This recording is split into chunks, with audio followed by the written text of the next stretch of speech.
On June 12, 2014, precisely at 3:33 in a balmy winter afternoon in São Paulo, Brazil, a typical South American winter afternoon, this kid, this young man that you see celebrating here like he had scored a goal, Juliano Pinto, 29 years old, accomplished a magnificent deed. Despite being paralyzed and not having any sensation from mid-chest to the tip of his toes as a result of a car crash 6 years ago that killed his brother and produced a complete spinal cord lesion at this level in Juliano and left him in a wheelchair, Juliano raised to the occasion and in this day did something that pretty much everybody that saw him in these 6 years deemed impossible. Juliano Pinto delivered the kick, the opening kick of the 2014 Brazilian World Soccer Cup here just by thinking. He could not move his body, but he could imagine the movements needed to kick a ball. He was an athlete before the lesion. He's a para-athlete right now. He's going to be in the Olympic Games, I hope, in a couple of years. But what the spinal cord lesion did not rob from Juliano was his ability to dream. And dream he did in that afternoon for a stadium with about 75,000 people in an audience of close to 1 billion watching on TV. And that kick crowned basically 30 years of basic research studying how the brain, how this amazing universe that we have between our ears, that is only comparable to the universe that we have above our head, because it has about 100 billion elements talking to each other through electrical brainstorms. What Juliano accomplished took 30 years to imagine on laboratories and about 15 years to plan. When John Chapin and I, 15 years ago, proposed in a paper that we would build something that we call a brain-machine interface, meaning connecting a brain to devices so that animals and humans could just move these devices, no matter how far they are from their own bodies, just by imagining what they want to do, our colleagues told us that we actually needed professional help of the psychiatry variety. And despite that, a Scotch and a Brazilian, persevered, and because that's how we were raised in our respective countries. And for 12, 15 years, we made demonstration after demonstration suggesting that this was possible. And a brain-machine interface is not rocket science, it's just brain research. It's nothing but using sensors to read the electrical brainstorms that the brain is producing to generate the motor commands that have to be downloaded to the spinal cord. So we projected sensors that can read hundreds and now thousands of these brain cells simultaneously and extract from these electrical signals the motor planning that the brain is generating to actually make us move into space. And by doing that, we converted these signals into digital commands that any mechanical, electronic, or even a virtual device can understand, so that the subject can imagine what he, she, or it wants to make move, and the device obeys that brain command. By sensorizing these devices with lots of different types of sensors, as you're going to see in a moment, we actually send messages back to the brain to confirm that that voluntary motor will was being enacted no matter where, next to the subject, next door, or across the planet. And as this message feedback back to the brain realized its goal, to make us move. So this is just one experiment that we published a few years ago, where a monkey, without moving its body, learned to control the movements of an avatar arm, a virtual arm that doesn't exist. What you're listening is the sound of the brain of this monkey as it explores 3 different visually identical spheres on virtual space. And to get a reward, a drop of orange juice that monkeys love, this animal has to detect, select one of these objects by touching. Not by seeing it, by touching, because every time this virtual hand touches one of the objects, an electrical pulse goes back to the brain of the animal describing the fine texture of the surface of this object so that the animal can judge what is the correct object that it has to grab. And if it does that, it gets a reward without moving a muscle. The perfect Brazilian lunch, not moving a muscle and getting your orange juice. So, as we saw this happening, we actually came and proposed the idea that we had published 15 years ago. We reenact this paper, we got it out of the drawers, and we proposed that perhaps we could get a human being that is paralyzed to actually use a brain-machine interface to regain mobility. The idea was that if you suffer, and that can happen to any one of us, let me tell you, it's very subtle. It's a millisecond of a collision in a car accident that transforms your life completely. If you have a complete lesion of the spinal cord, you cannot move because your brainstorms cannot reach your muscles. However, your brainstorms continue to be generated in your heads. Paraplegic, quadriplegic patients dream about moving every night. They have that inside the head. The problem is how to get that code out of it and make the movement be created again. So what we proposed was, let's create a new body. Let's create a robotic vest, and that's exactly why Giuliano could kick that ball just by thinking, because he was wearing the first brain control robotic vest that can be used by paraplegic, quadriplegic patients to move and to regain feedback. That was the original idea 15 years ago. What I'm going to show you is how 156 people from 25 countries, all over the 5 continents of this beautiful earth, dropped their lives, dropped their patents, dropped their dogs, wives, kids, school, jobs, and congregated to come to Brazil for 18 months to actually get this done. Because when we heard, a couple of years after Brazil was awarded the World Cup, we heard that the Brazilian government wanted to do something meaningful in the opening ceremony in the country that reinvented and perfected soccer until we met the Germans, of course. But that's a different talk, and a different neuroscientist needs to talk about that. But what Brazil wanted to do is to showcase a completely different country, a country that values science and technology and can give a gift to millions, 25 million people around the world that cannot move any longer because of spinal cord injury. Well, we went to the Brazilian government, to FIFA, and proposed, well, let's have the kickoff of the 2014 World Cup be given by a Brazilian paraplegic using a brain control exoskeleton that allows him to kick the ball and to feel the contact with the ball. They looked at us, thought that we were completely nuts, and said, okay, let's try.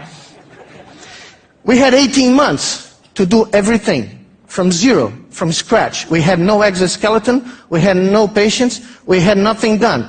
These people came all together, and in 18 months we got 8 patients in a routine of training and basically built from nothing this guy that we call Brazil Santos Dumont 1. The first brain control exoskeleton to be built was named after the most famous Brazilian scientist ever, Alberto Santos Dumont, who in 19 of October 1901 created and flew himself the first control airship on air in Paris for 1 million people to see. Sorry, my American friends, I live in North Carolina, but it was 2 years before the Wright brothers flew on the coast of North Carolina. Flight control is Brazilian. So we went together with these guys, and we basically put this exoskeleton together, a 15 degrees of freedom hydraulic machine that can be commanded by brain signals recorded by a non-invasive technology called electroencephalography that can basically allow the patient to imagine the movements and send these commands to the controls, the motors, and get it done. This exoskeleton was covered with an artificial skin invented by Gordon Schenck, one of my greatest friends in Munich, to allow sensation from the joints moving and the foot touching the ground to be delivered back to the patient through a vest, a shirt. There is a smart shirt with micro-vibrating elements that basically deliver the feedback and fools the patient's brain by creating a sensation that is not a machine that is carrying him, but is him who is walking again. So we got this going, and what you see here is the first time one of our patients, Bruno, actually walk. And it takes a few seconds because we are setting everything, and you're going to see a blue light coming in front of the helmet because Bruno is going to imagine the movement that needs to be performed. The computer is going to analyze it. Bruno is going to certify it, and when it's certified, the device starts moving under the command of Bruno's brain. And he just got it right. And now he starts walking. After 9 years without being able to move, he's walking by himself. And more than that, more than just walking, he's feeling the ground. And if the speed of the axle goes up, he tells us that he's walking again on the sand of Santos, the beach resort where he used to go before he had the accident. That's why the brain is creating a new sensation in Bruno's head. So he walks, and at the end of the walk, I'm running out of time already, he says, you know, guys, I need to borrow this thing from you when I get married because I want to walk to the priest and see my bride and actually be there by myself. Of course, he will have it whenever he wants. And this is what we wanted to show during the World Cup and couldn't because, you know, for some mysterious reason, FIFA cut the broadcast in half. What you are going to see very quickly is Juliano Pinto in the exo doing the kick a few minutes before we went to the pitch and did the real thing in front of the entire crowd. And the lights you're going to see just describe the operation. Basically, the blue lights pulsating indicate that the exo is ready to go. It can receive thoughts and it can deliver feedback. And when Bruno makes the decision to kick the ball, you're going to see two streams of green and yellow light coming from the helmet and going to the legs, representing the mental commands that were taken by the exo to actually make that happen. And in basically 13 seconds, Juliano actually did. You can see the commands. He gets ready, the ball is set, and he kicks. And the most amazing thing is, 10 seconds after he did that and looked at us in the pitch, he told us, celebrating as you saw, I felt the ball.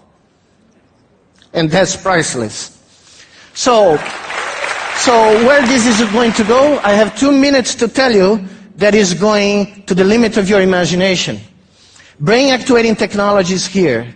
This is the latest. We just published this a year ago, the first brain-to-brain interface that allows two animals to exchange mental messages so that one animal that sees something coming from the environment can send a mental SMS, a torpedo, a neurophysiological torpedo to the second animal, and the second animal performs the act that it needed to perform without ever knowing what the environment was sending as a message, because the message came from the first animal's brain. So this is the first demo. I'm going to be very quick because I want to show you the latest. But what you see here is the first rat getting informed by a light that is going to show up on the left of the cage that he has to press the left cage to basically get a reward. He goes there and does it. At the same time, he's sending a mental message to the second rat that didn't see any light. And the second rat, in 70% of the times, is going to press the left lever and get the reward without ever experiencing the light in the retina. Well, we took this to a little higher limit by getting monkeys to collaborate mentally in a brain net, basically to donate their brain activity and combine them to move the virtual arm that I showed you before. And what you're seeing here is the first time that two monkeys combine their brains, synchronize their brain perfectly to get this virtual arm to move. One monkey is controlling the X dimension, the other monkey is controlling the Y dimension. But it gets a little more interesting when you get three monkeys in there, and you ask one monkey to control X and Y, the other monkey to control Y and Z, and the third one to control X and Z. And you make them all play the game together, moving the arm in 3D into a target to get the famous Brazilian orange juice. And they actually do. The black dot is the average of all these brains working in parallel, in real time. That's the definition of a biological computer, interacting by brain activity and achieving a motor goal. Where this is going, we have no idea. We're just scientists. We're paid to be children, to basically go to the edge and discover what is out there. But one thing I know, one day, in a few decades, when our grandchildren surf the net just by thinking, or a mother donates her eyesight to an autistic kid that cannot see, or someone speaks because of a brain-to-brain bypass, someone will remember that he always started on a winter afternoon in a Brazilian soccer field with an impossible kick. Thank you. Thank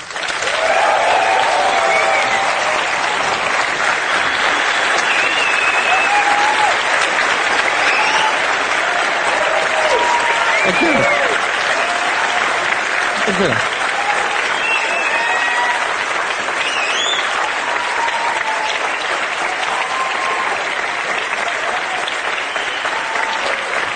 Thank you. You got it. Thank you for sticking to the time, but actually we're giving you a couple more minutes because there are a couple of points we want to develop. And of course, clearly it seems that we need connected brains to figure out where this is going. So let's connect all this together. So if I understand it correctly, one of the monkeys is actually getting a signal and the other monkey is reacting to that signal just because the first one is receiving it and transmitting the neurological... No, it's a little different. No monkey knows of the existence of the other two monkeys. Mm-hmm. They are getting a visual feedback in 2D, but the task they have to accomplish is 3D. They have to move an arm in 3 dimensions. But each monkey is only getting the 2 dimensions on the video screen that the monkey controls. And as to get that thing done, you need at least 2 monkeys to synchronize the brains, but the ideal is 3. So what we found out is that when one monkey starts slacking down, the other 2 monkeys enhance their performance to get the guy to come back. So this adjusts dynamically, but the synchrony remains, the global synchrony remains the same. Now, if you flip without telling the monkey the dimensions that each brain has to control, like this guy is controlling X and Y, but he should be controlling now Y and Z, instantaneously that animal's brain forgets about the old dimensions and he starts concentrating on the new dimensions. So what I need to say is that no Turing machine, no computer can predict what a brain net will do. So we will absorb technology as part of us, technology will never absorb us. It's simply impossible. How many times have you tested this? And how many times have you succeeded versus failed? Oh, it was tens of times. With the 3 monkeys? Yes. Oh, several times. I wouldn't be able to talk about this here unless I have done it, a few times. And I forgot to mention, because of time, that just 3 weeks ago, a European group just demonstrated the first man-to-man, brain-to-brain connection. And how does that play? It was 1 bit of information, but big ideas you start in a humble way. But basically, one subject was having the brain activity of one subject was transmitted to a second object, all non-invasive technology. So the first subject got a message, like our rats, a visual message, and transmitted to the second subject. The second subject received a magnetic pulse on the visual cortex, or a different pulse, 2 different pulses. In one pulse, the subject saw something, on the other pulse, he saw something different. And he was able to verbally indicate what was the message the first subject was sending. Wow. Through the internet, across continents. Wow. Okay, that's where we are going. And that's the next TED Talk at the next conference. Miguel Nicolellis, Thank you, Bruno. Thank you.